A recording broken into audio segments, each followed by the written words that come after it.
الحمد للہ رب العالمین الصلاۃ والسلام علی خاتم النبیین وعلی آلہ وصحبہ اجمعین اما بعد فاعوذ باللہ من الشیطان الرجیم بسم اللہ الرحمن الرحیم قال اللہ تعالی فی سورة الانفال وما كان صلاتهم عند البيت إلا مكاء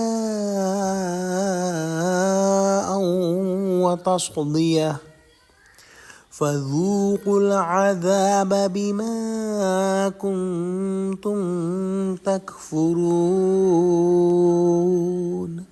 ترجمہ: اور ان لوگوں کی نماز خانہ کعبہ کے پاس سیٹیاں اور تالیاں بجانے کے سوا کچھ نہ تھی، تو تم جو کفر کرتے تھے اب اس کے بدلے عذاب کا مزہ چکھو۔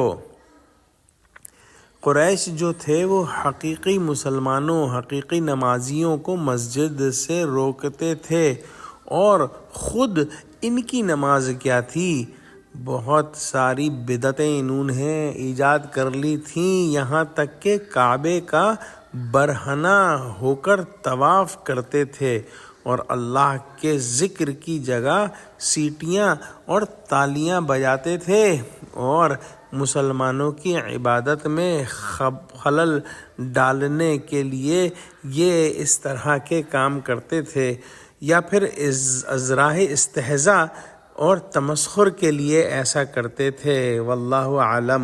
مشرکین مکہ جو کام کرتے تھے برے تھے، اور انہوں نے جو مسلمانوں پر مظالم کیے اور مسلمانوں کو خانہ کعبہ سے جانے سے روکا اور ان کو تنگ کیا، اس کا وبال ان پر ہی آیا۔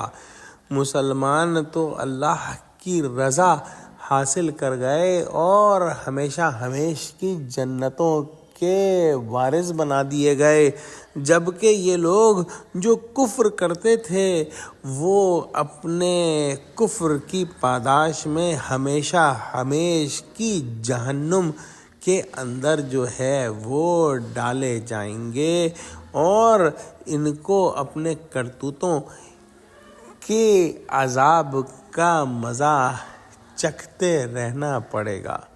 دعا کرتے ہیں کہ اللہ سبحانہ و تعالی ہم کو قرآن کا فہم عطا فرما، ہم کو سچوں سے جوڑے اور ہماری بصیرت کی آنکھیں ابھی کھول دے تاکہ ہم اپنی آخرت سنوارنے کا سامان کر سکیں۔ آمین۔ وآخر دعوانا الحمد للہ رب العالمین۔ السلام علیکم ورحمۃ اللہ وبرکاتہ۔